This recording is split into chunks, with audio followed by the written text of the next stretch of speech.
morning. Welcome to Vintage Church. I'm glad you guys got here. You survived the torrential downpour yesterday that we had, but here we are. It's a beautiful day. It's sun. The sun is out. It's not blazing hot out, and it's a good day. If I've never met you before, my name is Dustin Turner. I serve as the lead pastor of Vintage Church, and we are continuing our series that we're calling Status. And the question that we're kind of laying before ourselves each and every week is, where do you stand? This week, we're talking about where do you stand with your spouse. Pastor John McCann shared last week about where do you stand with yourself, talking about the importance of, listen, if we're going to talk about any sort of relationships that we have, whether it's with our spouse or other significant other, whether it's with our children, whether it's with our friends, our coworkers, our community, whatever it is, we have to first think about where do we stand with ourselves. And really, in that question is a deeper question, where do we stand with God? And today, we're going to be continuing this discussion of looking at different relationships and asking ourselves, where do we stand with our spouse? Now, listen, I recognize that this is kind of a loaded kind of question for many people, right? For us in this room, for our culture. And so, because here's the reality, right? Some of you are married, and John don't you love how John just throws it out there? It doesn't matter how awkward it is. I mean, he just lets it go, And I appreciate that about you, John. But some of you are happily married, right? And you're like, man, I can't wait to hear this sermon. This is going to be fantastic. Some of you are happily married, and you're probably like, listen, I've heard this before. Can we get on to something new? Some of you are single, and you're not married, and you're like, oh my gosh, do we have to listen to another sermon about marriage, right? Some of you are not happily married right now. And you're like, I didn't come here for this. I came to be uplifted, and now you're telling me all about marriage today. We also recognize in our culture that there is a lot of issues and things related to marriage, defining what is marriage. And so this is one of those topics that, listen, it's number one, it's for everybody. And so I hope that you'll pay close attention. And number two, it is a hot button topic. And more than anything this morning, this is my prayer for you this morning.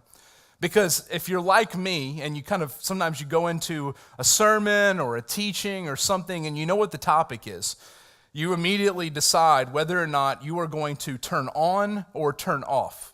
Because you're like, well, I've already heard, I've heard this, or I don't want to hear this, or I'm not interested in this. And my prayer for you this morning is that you would choose to be on, that you would listen intently, that you would think about what I'm sharing and what the Bible is sharing about marriage. And that any kind of, as you hear me talk and as we read Scripture and we hear about marriage, that there's a sense in which you have your opinion and your understanding about things, but you will hold that as we process this topic together. That's my prayer. Because the other thing that's so important about this, that I want to open up as we think about not just marriage, but listen, any sort of relationship, is the importance of having an opportunity to dialogue and talk with one another. One of the problems in our world is we talk at one another, right? I mean, good night. That's social media, right? We talk at one another rather than talking with one another, whether we agree or disagree. And so we're going to be in this topic today, looking at the topic of marriage. And one of the things that I think is so important that John kind of laid out last Sunday for us regarding really just life in general is the reality of that God created all things very good in the garden, right? I mean, all of creation, relationships, environment, every single thing, when we go back to Genesis 1 and Genesis 2, everything that God created was perfect. Everything. And then we see what we call the fall in Genesis 3, where sin enters into the conversation and discussion. And the reality, a lot of times when we talk about sin and we think about sin, what we think about is it's this thing that has come into our lives that separates us from God. And yes, that is absolutely true. And the greatest need and the greatest relationship that we have to be reconciled is our relationship with God, without a doubt. But the other reality about sin is that it has marred and affected every single thing about creation. Everything. And so the good things that God has created become marred by sin. I mean, think about it. I mean, some of these things are really controversial, but think about our ability to work. We're going to talk about work later on in the year. You know, I know some of you are like, work is the most evil thing. There is nothing greater on earth than evil than work. That's not true. I hate to break it to you. Some of you are like, man, Monday. Work's a good thing. God created work. But in our world, right? I mean, just think 200, 300 years ago to slavery in this country. The ability to try and work and produce more caused us to mistreat the human race and a particular race. Sex is not a bad thing. I know for some of you grew up in a culture and a world where you don't talk about that. But God created sex and told Adam and Eve, be fruitful and multiply. But in our world, we've taken sex and what God wanted for it and turned it into seeking pleasure, where things like sex trafficking happen.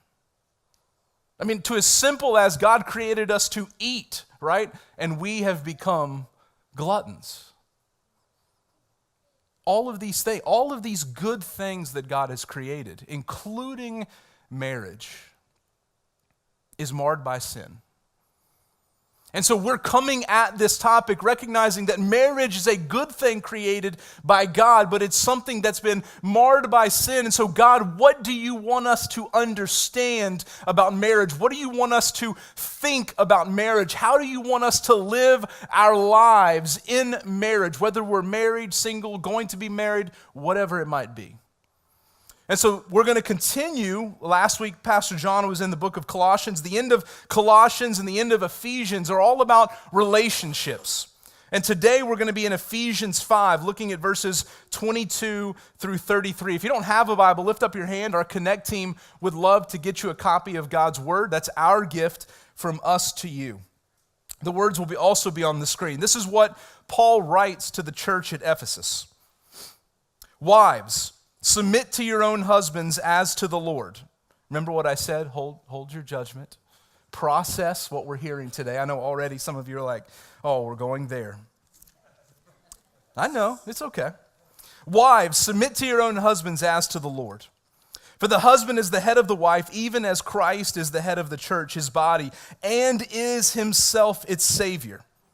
Now, as the church submits to Christ, so also wives should submit in everything to their husbands. Husbands, love your wives as Christ loved the church and gave himself up for her, that he might sanctify her, having cleansed her by the washing of water with the word, so that he might present the church to himself in splendor, without spot or wrinkle or any such thing, that she might be holy and without blemish.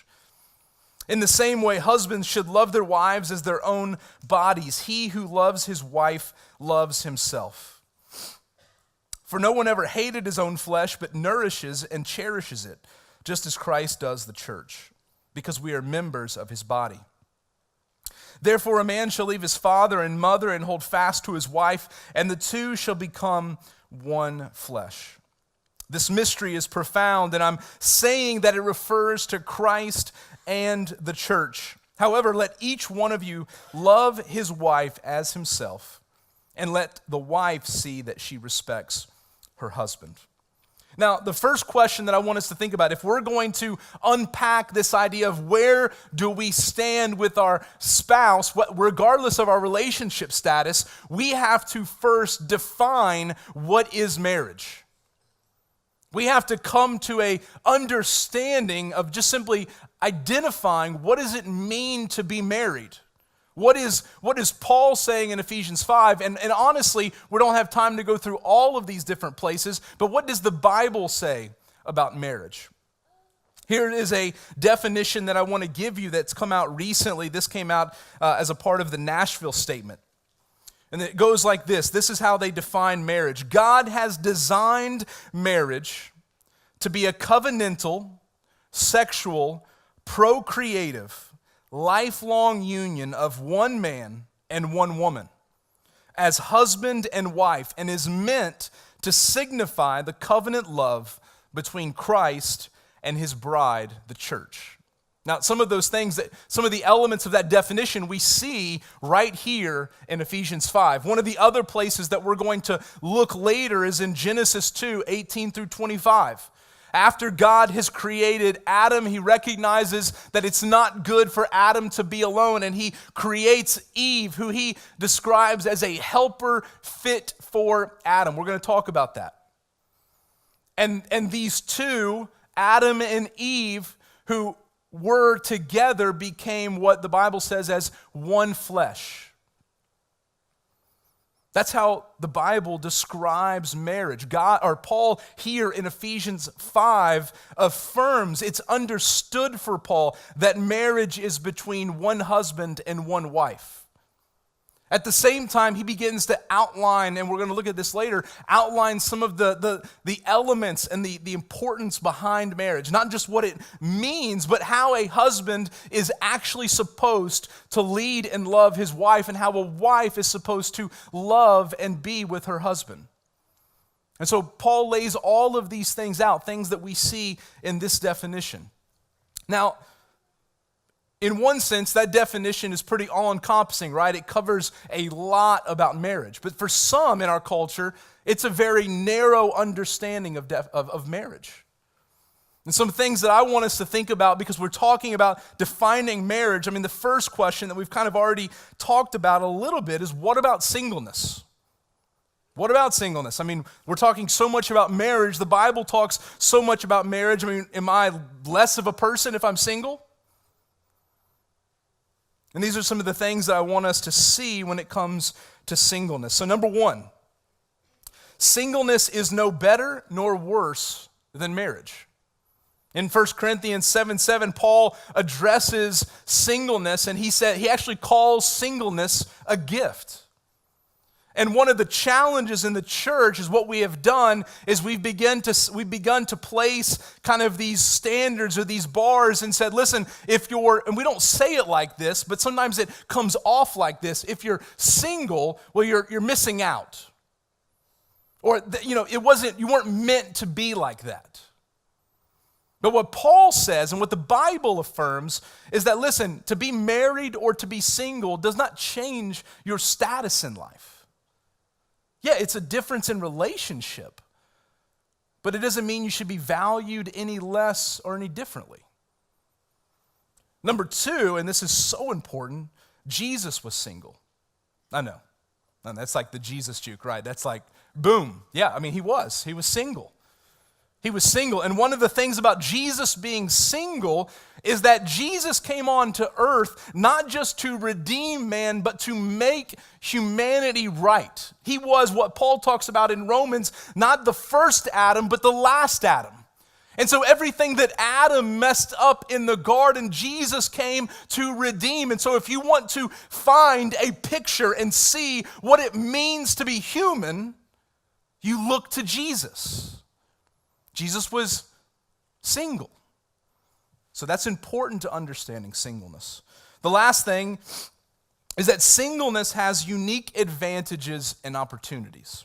In 1 Corinthians 7:28 and 32 through 35, Paul talks about these. He talks about the reality that as a single person, you have less responsibilities in regards to caring for your spouse, and that affords you opportunity for ministry.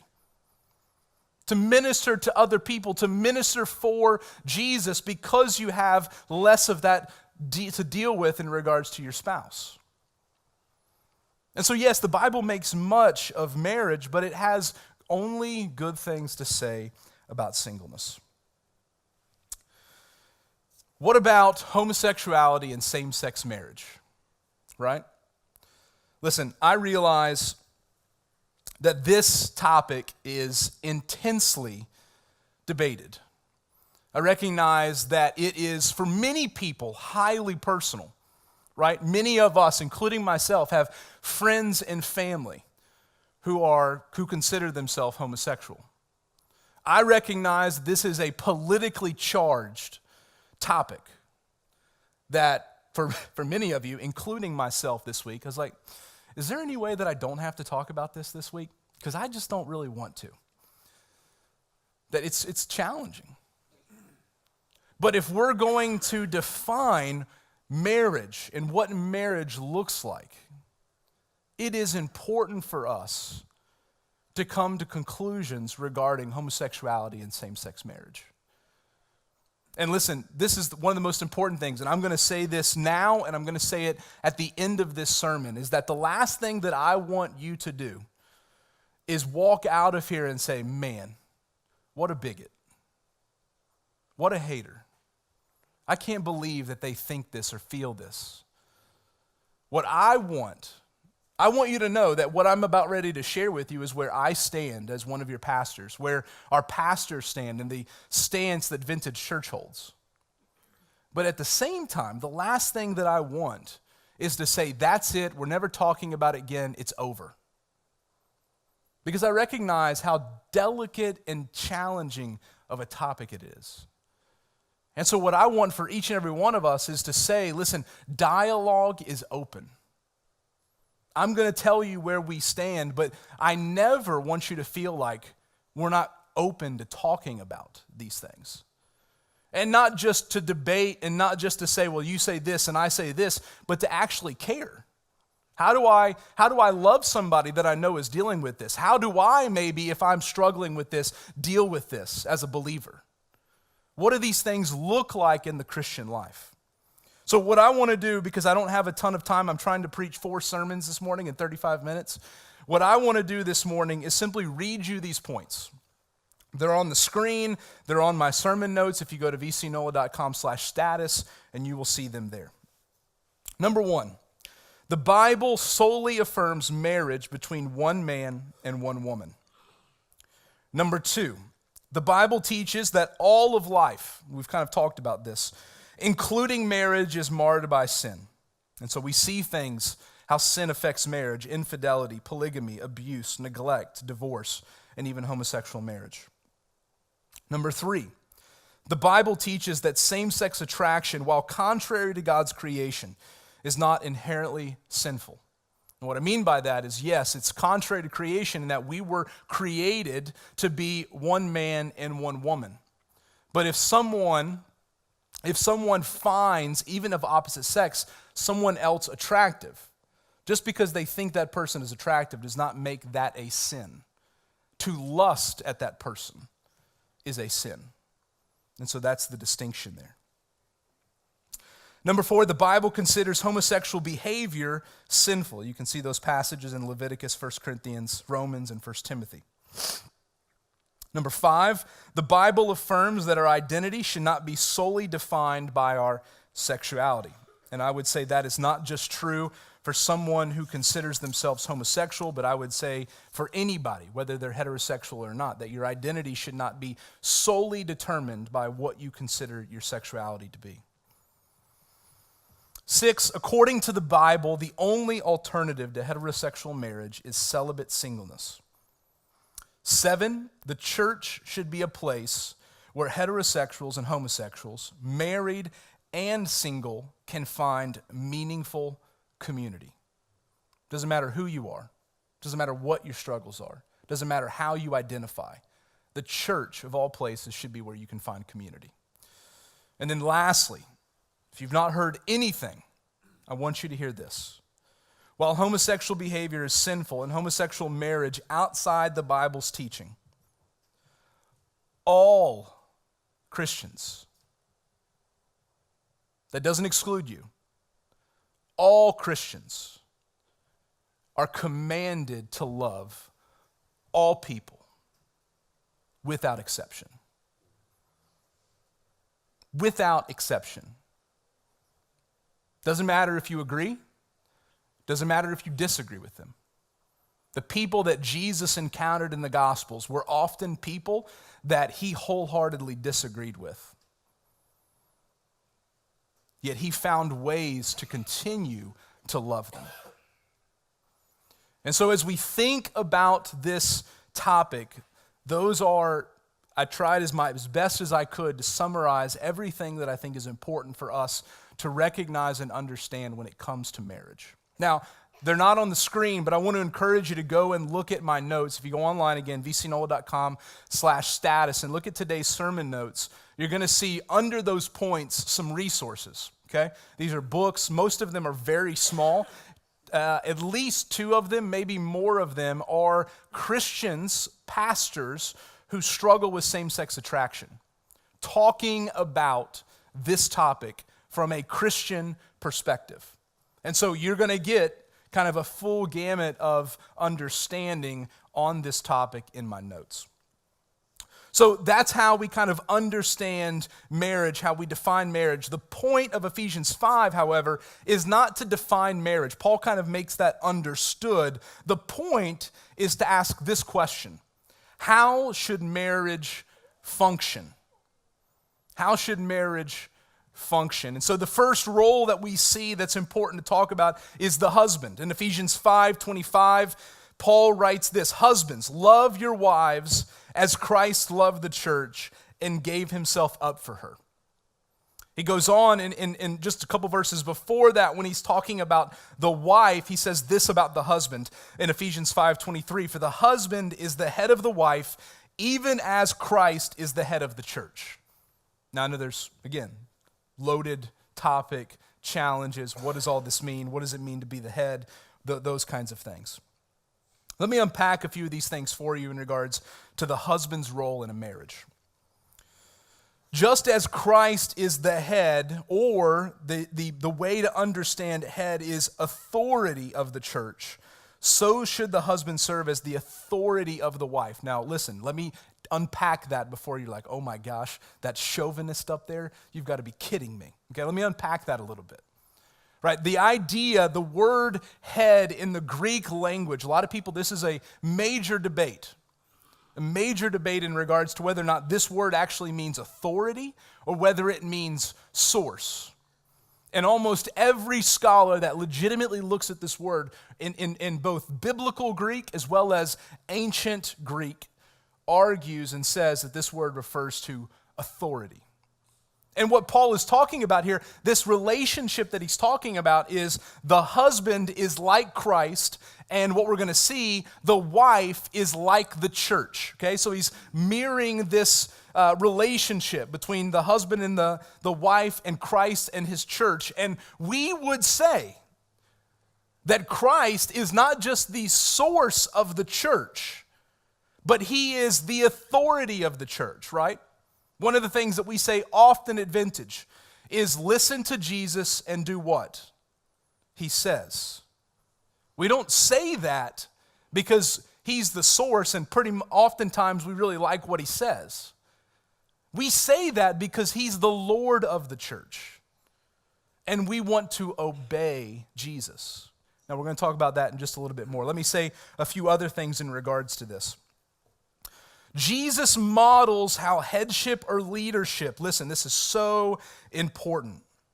How headship and leadership is not about dominance, but self-sacrificial love directed toward others. Self-sacrificial love directed toward others. When we hear the word headship or leader, or when Paul writes wives submit, we immediately think, man, what a chauvinist pig. Women shouldn't be treated like that. They should have some respect. And what I think, this is what's happened over 2,000 years of history is telling us how to define the idea of headship and leadership, and that is wrong. Because listen, and this is true, people have got this passage wrong, right? And we see people getting that passage wrong today. The answer is not found in what our culture or how our culture defines this or how people who say they're Christian and follow Jesus define this. Paul tells us the answer, the definition for leadership and headship is found in who? Jesus. Jesus. Paul tells us this is how Jesus leads. Now, how many of you have a problem with saying yes to Jesus because he's a tyrant? I don't. Because I know that Jesus is Lord and he's not a tyrant. He loves me and is leading me to life. Now, do you see what I'm getting at here? Now, the problem is husbands often don't lead like Jesus. And I'm not all these husbands. Good night. They don't lead like me. I'm not saying that. Trust me. My wife's not here yet. She might be more vocal in the 11 when she's here. Because I fail. I mess up. But the point of leading and the point of being the head of the house and the head over the wife is not to be a tyrant, to say, do this and do that, and if you don't do that, you're a pathetic human being. That's not what Jesus and Paul is talking about here. What Paul is talking about, a husband leads by loving his wife to the degree that Jesus leads by giving his life. So the husbands, we lead by, self-sacrificial love. What about the wife? Ephesians 5:22, this says this, wives, submit to your own husbands as to the Lord. So what does it mean to submit? What does submission mean? Well, one way to understand this is it's voluntary yielding in love. Voluntary yielding in love. Now, a couple things are very important about that. What does it mean to voluntarily yield? You're not forced, right? It's your decision. You are choosing to submit yourself. You and I, when we follow Jesus, it is a choice we make to submit ourselves under the leadership and lordship of Jesus Christ. It's also a voluntary yielding in love. That you are choosing to submit to your husband, not out of guilt, not out of fear, not out of anything else, but to say, I choose to submit myself because I love you. And I trust your leadership in my life. This is what submission is not. Submission is not that of a mousy, codependent, or cowering supplicant. How does the creation account in Genesis 2 help us understand this? Well, I think what's first important to understand is that both man and woman are created in the image of God. And what that means for you and I is that we are equal in value before God. It doesn't matter if we're male, it doesn't matter if we're female. The Bible says that both of us are created in the image of God. And what that means for us is we have equal value and dignity before God. And if we have that equal value and dignity before God, that means before one another, we should have equal value and dignity. In Ephesians 2:18, it talks about kind of a difference in function. And what we see in the creation account are these things when it comes to equal in value but different in function with the man first. Okay, let me talk to you just a little bit about Adam. He was created first. Eve was created for Adam. Adam named Eve. And then God spoke to Adam, not Eve, when they sinned. All of these things, all of these realities that speak to the leadership of Adam and to man. In Genesis 2:18 we read this, then the Lord God said, it is not good that man should be alone. I will make him a helper fit for him. And when we read that idea of helper, right, we immediately begin to think, oh, geez, here we go again. It's similar language to being submissive. I don't need no helper. And unfortunately, what we miss is the context behind the meaning of these words. What does it mean to be a helper? A way to define this is to make up what is lacking in him with your strength. Do you know what that means? That Eve was created for Adam because there was something lacking in Adam that Adam could not take care of himself. And it has nothing to do with Adam couldn't do this or Adam couldn't do that with Eve, but that Adam, in a sense, even though God had created him and he had God, he was incomplete without Eve. Something was missing. So to be a helper has literally nothing to do with this demeaning service or this is what a woman does and this is the man over the woman. But honestly, it has more to do with Adam and his deficiency without Eve. What does it mean to be fit for him? It implies that each is incomplete without the other. One of my favorite movies of all time, hopefully it's yours as well, Jerry Maguire. You complete me. Right? Has anybody ever seen the Lego Batman movie? I have children. That's my favorite part in the Lego Batman movie, when Lego Batman is watching that and he laughs, right? And we joke about, if you haven't, you need to go watch it. The Lego movies are excellent, okay? Even though they're kids' movies, they're really good. Go watch them. We joke about that, right? You complete me. Because I will tell you, and I tell people in marriage counseling, listen, you don't have to marry this person. They're not your soulmate, that there's no one else in all of the world created for you, right?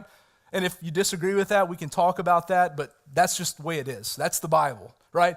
We would all be messed up if we only had one person out there, because surely somebody is messed up along the way. Right? And that means, well, I can't have my one because they messed up on their one. Just follow the logic, okay? It's there. I'm just telling you. But there is truth to Jerry Maguire saying, you complete me, in that what God is telling Adam and Eve. There is this sense in which we are created for one another. Eve was created for Adam, and Adam was in need of Eve. And so in marriage, as we understand what it means to lead and to submit, listen, we in marriage, you can't have one without the other. That's what it is. It's not about who's leading and who has the authority and here's the thing. We have mixed up in our culture what it means to have equal value but different function and role, and assume that value is found in function and role. Are you guys any less important because you're not the lead pastor? I'll tell you what I think. Absolutely not. Each and every one of us have been gifted in different ways for this body to function. And it just so happens that God has gifted me to function in this role. And there are things that each and every one of you do in the body of Christ that I don't do and can't do. Doesn't mean I'm better than you, I'm more special than you. I'm created equally in value before God with you, but with a different role and a different function. Let me talk briefly about two things real quick before we continue in regards to Christians in marriage. If marriage is to reflect the relationship between Jesus and his church, then it makes sense for Christians to only marry Christians. That's what Paul talks about in 1 Corinthians 7. To do otherwise is to create a marriage with differing beliefs, values, and actions. And I want to stop and pause and just briefly say this. I have had multiple people that I have counseled who have gotten in a relationship with somebody who's not a believer and they are a believer.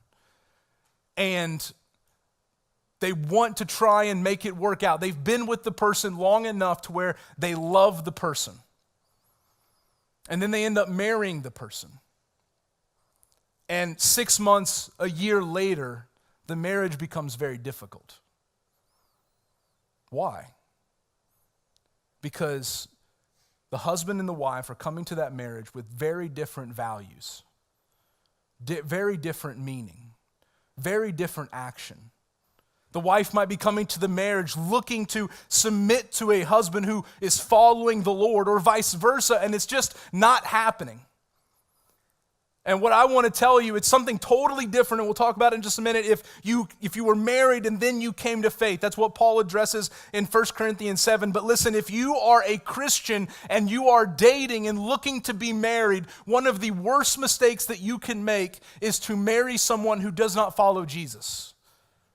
I know that sounds harsh, but I'm telling you, in the end, it matters. And so be cautious with who you date and who you follow and who you love. The second thing that I want to say is this: what about an unbelieving spouse? Right? There is this reality that for some of you, you might have been, man, you just said that, I married a non-Christian. Or we got married and then I became a believer. What now? And what Paul talks about in 1 Corinthians 7 is this, is as a husband or wife loving someone who does not follow Jesus, continue to submit to or love your spouse. Because marriage is it's not just a Christian institution. It's an institution that God created for all of humanity. And therefore, your responsibility, our responsibility as husbands and wives, regardless of the relationship, is to submit to our husband, to follow our husband, to love our husband, and husbands to lead our wives and to love our wives like Christ. At the same time, I would say this: it does not mean that you accept physical or emotional abuse. And so if you're in a relationship, in a marriage relationship, where that is happening, that is not okay. And to submit to your husband or to lead your wife is not to be okay or succumb to any sort of abuse. Because that's not God's intention for your marriage. And so I would encourage you, if that's it, seek help and remove yourself from that situation. And find a way to bring healing to yourself, to your spouse, to your marriage.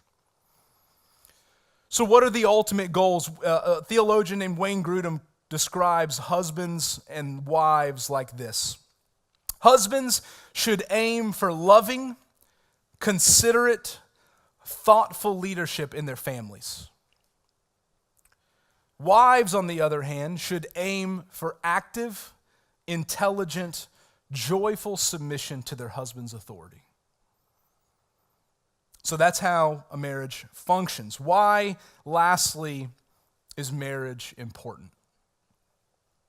Paul lays it out at the end of Ephesians 5 when he's talking about the relationship between Christ and the church and the husband and the wife. And this is the thing that I want you to grasp, okay? This is true for marriage, but it's true for every single relationship. Marriage is one of the primary relationships God uses to sanctify us and shape us into the image of His Son, Jesus. And what that means for you is that the greatest purpose and meaning in your marriage is not for you to be happy. It's not for you to have stuff. It's not for you to have a long, loving life with your spouse. I pray that all of those things come from marriage. But the purpose of marriage is for your holiness. It's that as you lead your wife, you would make your wife look more like Jesus. And as you follow your husband, that you would make your husband look more like Jesus. That's what Paul says. What did Jesus do for the church? In Ephesians 5, He sanctified her, He cleansed her. He presented her in splendor that she might be holy and without blemish. I think part of the challenge in our culture and the issue in our culture is we have a completely warped and misinformed understanding of the purpose of marriage. Right? I mean, we read the fairy tales and it's happily ever after. And man, once I get married, things are going to be fantastic and wonderful. I mean, I don't know about you, but marriage isn't easy. Now, I don't not want to be married. I love my wife. Hear me, okay, people? Love my wife. But it's not easy. Marriage, when two sinners get together, it's a multiplication of sin. And it doesn't make it any easier. but it is one of the greatest ways in which God makes us into the image of his son Jesus. I've recommended this book before, The Meaning of Marriage by Tim and Kathy Keller, and this is what they say about this topic. What then is marriage for? It is for helping each other to become our future glory selves, the new creations that God will eventually make us. The common horizon husband and wife look toward is the throne and the holy, spotless, and blameless nature we have. They go on to say this: it is to look at another person and get a glimpse of the person God is creating and to say this: I see who God is making you, and it excites me. I want to be a part of that. I want to partner with you and God in the journey you are taking to his throne. Spouses, what are we doing? What are you doing or not doing to make your spouse look more like Jesus? One of the ways that he illustrates this in the book, in The Meaning of Marriage, is he literally imagines standing before the throne of Jesus Christ, holding his wife's hand. And he looks over at his wife, and he remembers back to the X amount of years that they were married. And he says, this is what we were doing for all those years.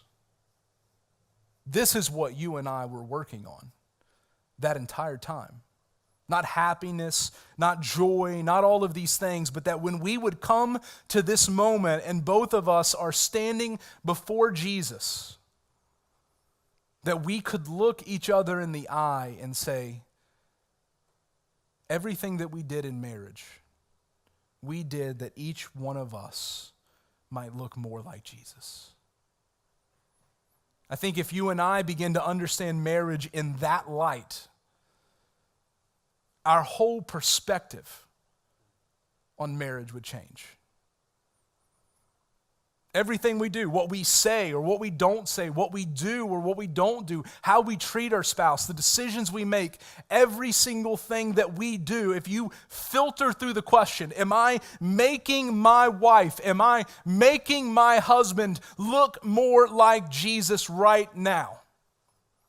It'll change how you do as a husband or how you do as a wife. As we close this morning, I want to ask you kind of 4 questions or kind of ways to follow up this morning.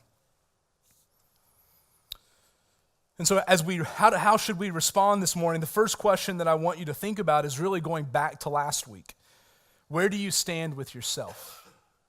Right? So much of this question and this topic goes back to how you are doing. How are you doing as a person? How are you doing with the Lord? And so for some of you, you have to ask that question. Singles, do you need to reach out to community this week? I recognize that talking about marriage and being single sometimes is not easy because you might have a longing to be married and want to be married. And what I want to encourage you to do is to continue to seek what God desires for marriage. But God has created this community for you to have as you walk in singleness. And so for some of you, you might need to reach out this week. Husbands and wives, I want you to ask one another this question, these 2 questions. How am I doing as your spouse? And how can I be a better spouse? Ask and listen. I don't know about you, I don't like to listen. Ask and listen. For some of you, that's not homework assignment to take home with you. But right here this morning, you need to turn to one another and ask those questions. Maybe this week you need to process this almost every day. How am I doing loving you? How am I doing leading you? What can I do better? The last thing that I want to say is, do you have questions or need help? I've shared a lot this morning. I've shared a lot of things that perhaps you're not sure where you stand. You're not sure whether you agree. Or maybe I've talked about marriage and you're like, man, our marriage is in shambles. or I'm struggling, or I need help. And I just want to encourage you, we've given you one of our emails there, pastor@vcnola.com. I would love to be able to help you. Our pastors would love to be able to help you. Whether you have questions, or whether you need counseling, or whatever it is, this email is there for us to be able to dialogue, that we would talk about these issues. And so as we close this morning, I want you to think about that question. Where do you stand? Where do you stand with your spouse? And as you think about that question, today, what are you going to do about it? Let's pray. Father, we love you. And we thank you this morning, God. It's not an easy topic. At times, it's not one that we want to talk about. But God, it is a relationship that you created. And so more than anything, God, we desire to hear from you and to know what you say about marriage, that our lives might reflect what you want it to reflect. And so this morning, God, as we respond, help us to listen to you and do what you say. It's in Jesus' name we pray. Amen.